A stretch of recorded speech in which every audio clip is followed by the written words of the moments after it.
Good afternoon and welcome to CEC Gurukul lecture. In the series on sociological theories, in today's lecture, we are going to talk about Pierre Bourdieu. In this lecture, we are going to discuss the reflexive sociology of Pierre Bourdieu and his extension of this reflexive sociology to the understanding of class as a phenomena. So, what is reflexive sociology? Reflexive sociology is a theoretical framework developed by sociologist Pierre Bourdieu in the 1980s. It encourages sociologists to be aware and reflexive of their own biases and assumptions, as well as the social structures and power relations that influences their research. So, reflexive sociology is coming in from the idea of the discourse between the debate between the objectivity and subjectivity in social sciences, and the idea that we can reflect on our own society and be critical of our practices. So, the theory of reflexive sociology draws attention to the role of the researcher within the research itself. Sociologists who practice reflexivity are more aware of how their social background and personal history influences their research questions, hypotheses, and the interpretation of data. So, how do we practice reflexive sociology? According to Pierre Bourdieu, reflexive sociology recognizes that knowledge is socially constructed and the social world is not objective or neutral. Therefore, sociologists must be critical of their own assumptions and challenge the taken for granted assumption underlying their research. So, we are not kind of going to give a grand theorization or grand theories that are going to be universally accepted. That implies theories are relative and not only in terms to a society but also in terms of time and space in which a particular action, behavior or event is occurring. In reflexive sociology, the researcher is seen as an active participant in shaping the research process and the resulting data. Reflexive sociology encourages sociologists to be critical and self-aware in their research practice. So, when we look into this idea of reflexibility, which becomes kind of dominant in the contemporary sociological theory, we will apply his understanding of reflexive theory in his development of the theory of class, and we'll see how he works on the understanding of class by Weber and Marx and redefines it to build a theory which is more in terms of empirical than being theoretical.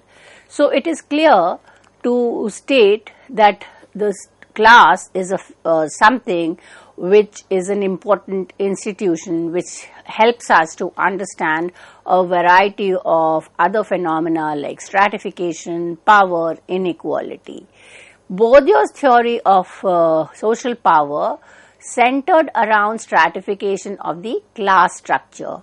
He explained that a person's habitus is shaped by the practice and behavior that surrounds him. So, in the previous lecture, we have talked about his understanding of habitus, cultural capital, field and symbolic power. So, in order to understand this theory of class, it is important to understand the concepts given by him. Bourdieu is clear to state that one's habitus is not created individually. It is acquired through internalization of the interaction around.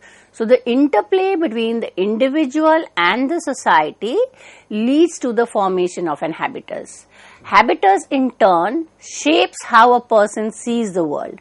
So, the particular habitus to one belongs, the vision of the world will be accordingly materialized, and therefore, it is very important to understand one's habitus to which the individual belong.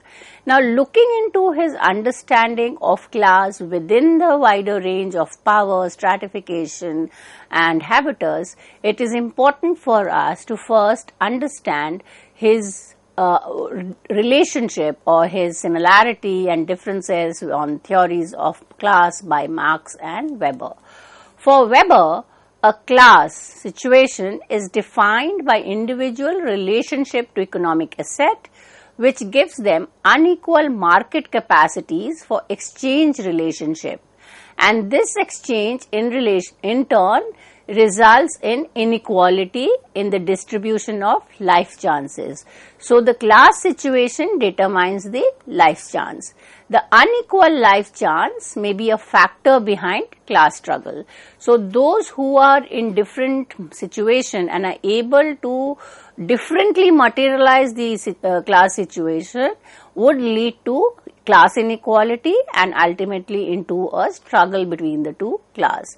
Now, these class struggle, which is central to the theory of Marx, are kind of different from what Weber understand, because for Marx, the class struggle is primarily oriented towards distribution and not production.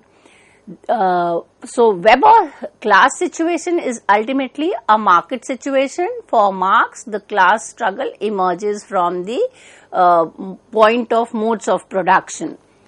On the other hand, for Marx, class denotes a particular relationship to means of production, which locate social group according to the intensity of class struggle they involve, the position of different control over the labor process. So we see a difference between Marx and Weber's theory. Weber was focusing on the market situation. Marx was focusing on the differential access to the modes of production and the way in which the two groups control the output of the production. Unequal control over the labor process, according to Marx, led to social class, to polarizing classes, and because of the differential access to resources, there would be a class conflict between the two. Now, looking into Weber's and Marx's idea of class and class struggle, we see Bourdieu revises it, gives it a new dimension. Bourdieu's idea of class structure, the objective space of class relation, has a much closer resemblance to a Weberian class theory than a Marxian one. Now, how do we kind of look into his idea of being close to Weber? Here we will understand four linkages of Bourdieu to Weber's conception of class. First, although Bourdieu claims that there is a homology between the field production and the field of consumption, he is much more focused on struggle over consumption of good than their production. So if we look into Marx, Marx is more focused towards production, Weber towards consumption, and his theory of cultural capital is also closer to consumption. For instance, control over the acquisition of scarce goods, he argues, is one of the distinctive practice of the dominant class. With such a control necessitates monopoly over productive activities in the last analysis, the bourgeois, having the upper hand in market, is able to create an artificial scarcity of goods not directly governed by production itself. So this is a first resemblance to Weber's theory. The second, class structure for Bourdieu is ultimately demarcated on the basis of occupational system instead of position vis-a-vis means of production. So he kind of accepts the occupational system as natural given. So Bourdieu does not engage in the critique of the formal classification of occupational group, perceives such a classification as an outcome of practices of making distinctions, and accepts occupational status group just like Weber. The third point of resemblance between Bourdieu and Weber's conception of class is about class action. For both, there is no direct causal link from the structure of economic relation to class action. Instead, the latter to a large extent is mediated by cultural factor. The fourth resemblance between Weber and Bourdieu is that Bourdieu's whole endeavor is about integrating status into class. closing this gap and demonstrating the mechanism that lead to their mutual reproduction. Bourdieu extends upon Weber's idea of class by reconceptualizing status as an integral part of class situation. He does this in three main steps. First, he rejects Weber's thesis that rationalization leads to dissolution of status order. Instead, he suggests that in contemporary capitalism, status order becomes embedded into class society in particular ways.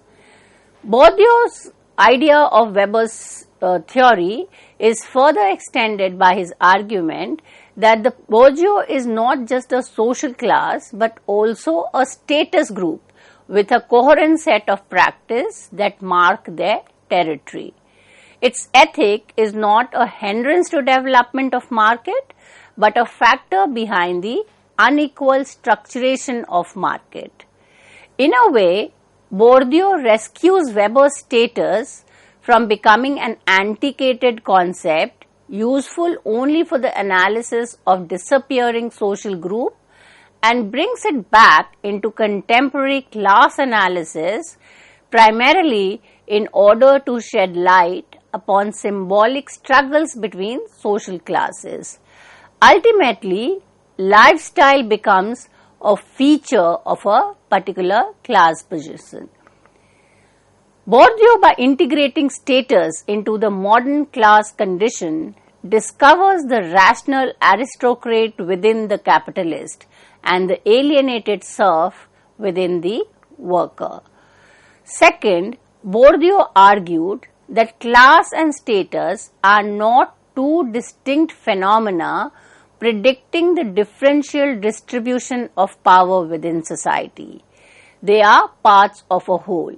They mutually produce unequal life chances for agents and they constitute the same causal link between the social structure and social action.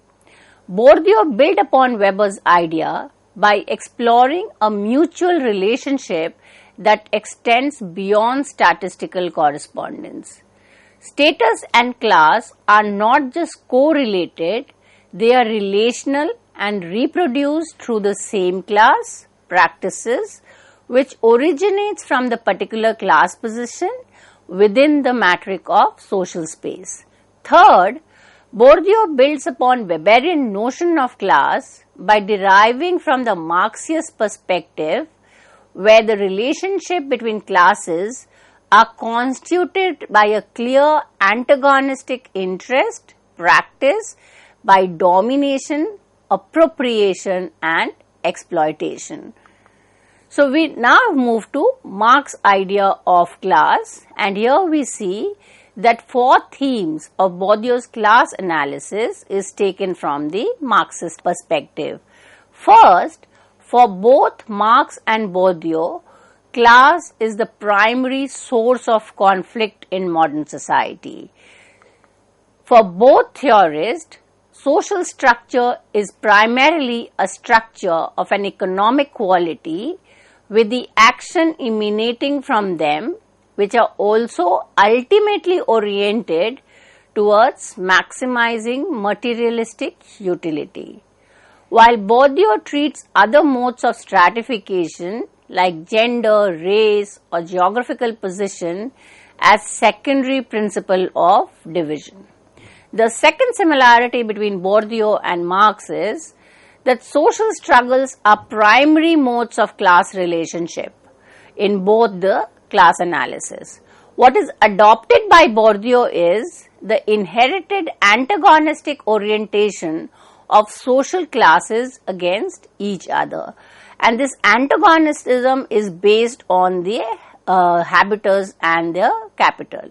What social classes experience is not just inequality in market situation that leads to unequal distribution of the chances, but their material and symbolic well-being is conditioned upon the struggle against each other. It is this particular attention to the dynamics of conflict and domination that brings Bourdieu closer to Marx.